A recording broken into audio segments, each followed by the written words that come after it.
morning and welcome to World Talks here on TVP World. I'm Salia Strymska. Today marks exactly 3 years since the unprovoked and unjustified Russian aggression on Ukraine. Much has changed over that time. The EU has woken up to the fact that it needs to strengthen its defense. Ukrainian armed forces developed new capabilities to endure. It seems, however, that the biggest turn has taken place just last month when Donald Trump took office. His rapid departure from the policies of Joe Biden and looming uncertainty makes this year pivotal for the outcome of the conflict. What can Poland do in this situation and how it should position itself? To discuss, I have Jarosław Kraszewski, former Armed Forces Supervision Department Director, Polish National Security Bureau, with me this morning. Good morning, sir. Delighted to have you with us. Good morning. Thank you so much for the invitation.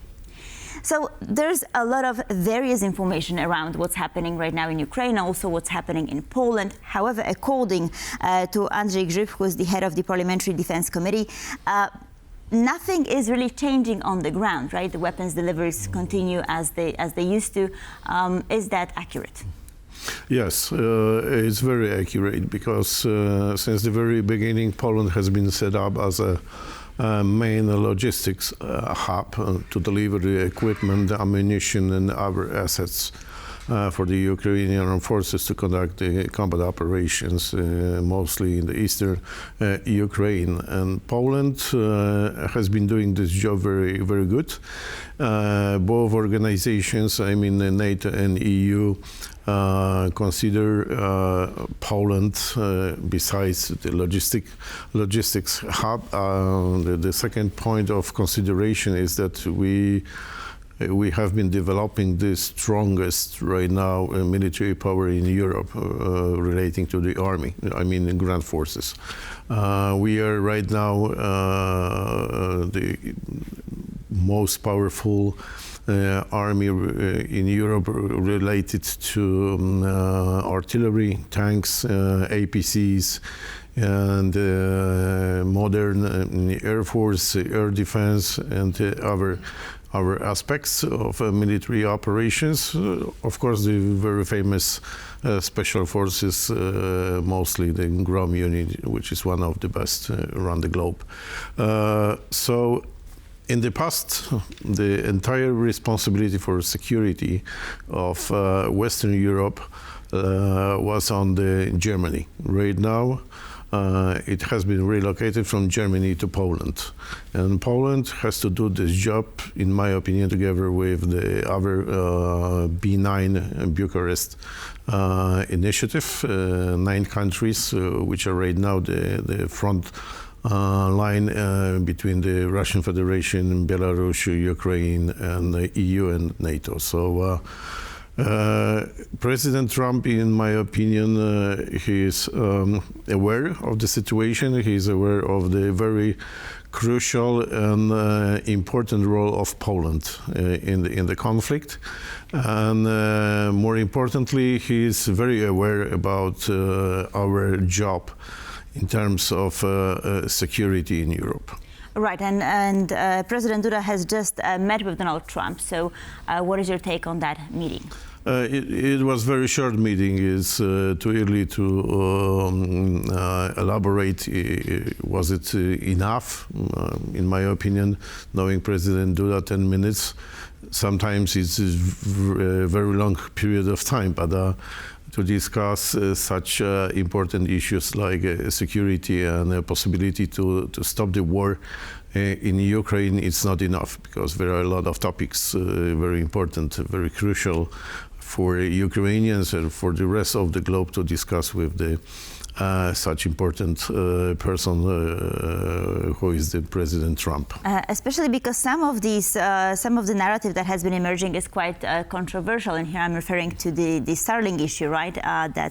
Well, apparently it has been said that if Ukraine refuses to strike a deal with the US, the access to Starlink could be disconnected, and here we have Poland stepping in with Krzysztof Gawkowski saying that Poland bought Starlinks and handed them over to Ukraine. We are paying and will continue to pay a subscription fee for satellite internet for Ukraine. I cannot imagine that someone can decide to break a business contract for a commercial service in which Poland is a party. So really taking a stand here for Ukraine. But I mean, such behavior, I mean, would be quite odd, right? I mean, if US decided to...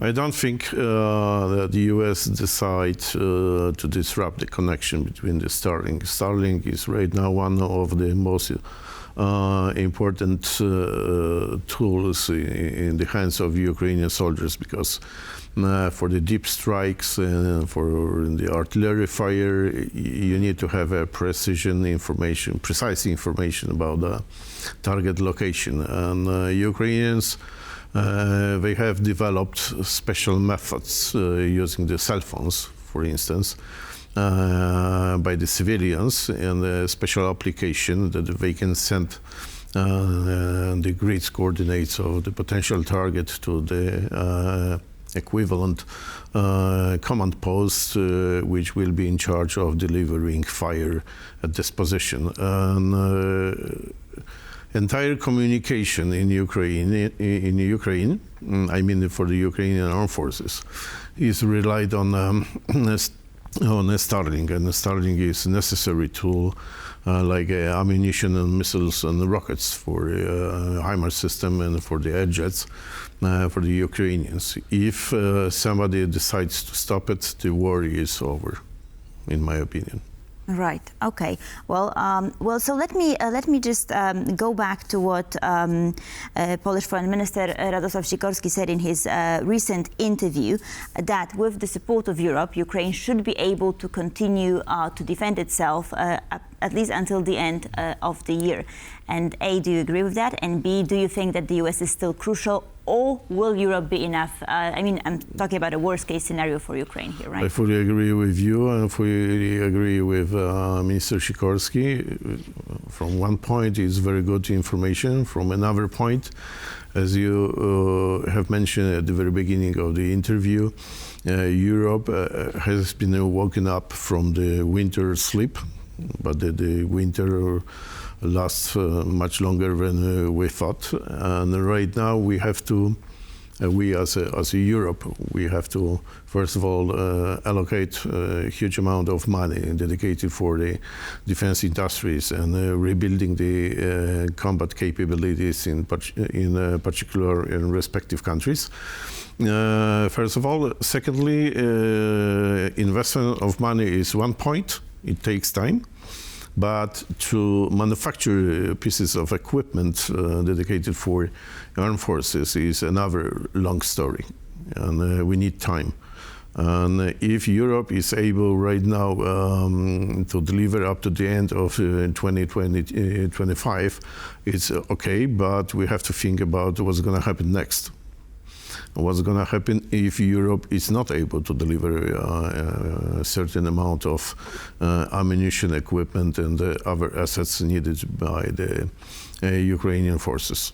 So this is the bad story of bad side of this story, how Europe is able to support Ukraine.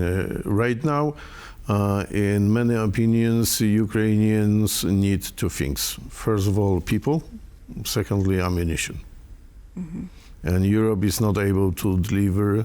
If we combine all the industrial capabilities in EU and NATO countries in Europe, we are not able to deliver the same amount of ammunition like Russian Federation. Right now, Russia, based on the some information, Russian Federation is able to manufacture mostly 6 million rounds a year, which is not possible in Europe, unfortunately. Okay, so what you're saying is that the US is still crucial? Yes. Okay, but I mean, this is slightly problematic, right? Given what Donald Trump has been saying. I mean, the kind of, rhetoric that is being created around the whole issue of the conflict. For instance, we had, Keith Kellogg in Kyiv, right, and Russia bombarding Kyiv. At the same time, Donald Trump was saying that this is, Ukraine's fault, right, and that Ukraine is the aggressor. So, I mean, how shall we act in this situation?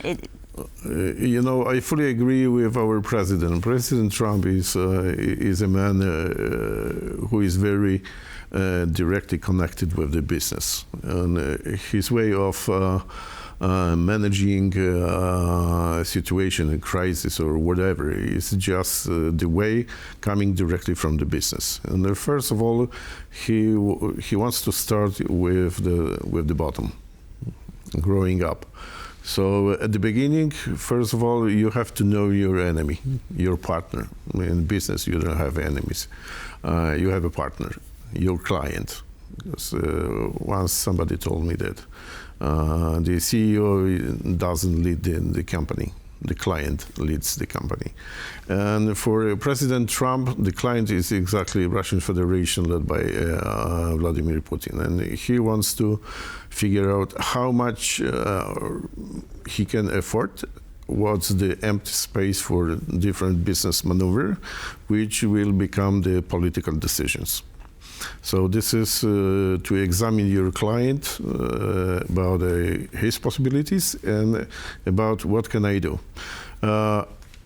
Right now, it looks like it's not a matter of Ukraine, it's a matter of natural resources. And in my opinion, Donbass will be given to Ukraine back as before 2014. But the Crimea Peninsula is still in the center of gravity. And if the deal is going to be done between the US and Russia, Crimea will remain in the Russian hands, unfortunately. Because Putin wants to control the flow of goods from China, flow of gas and oil from Kazakhstan and other countries. And this is why he must have Crimea, in his opinion. But just to sort of refocus on Poland, what are some of the scenarios that we should be prepared for? Is it possible that, for instance, the American troops will be withdrawn? I don't think so. First of all, Poland has reached the level of mostly 5% of GDP dedicated for defense. Secondly, Poland has been the reliable partner for the US.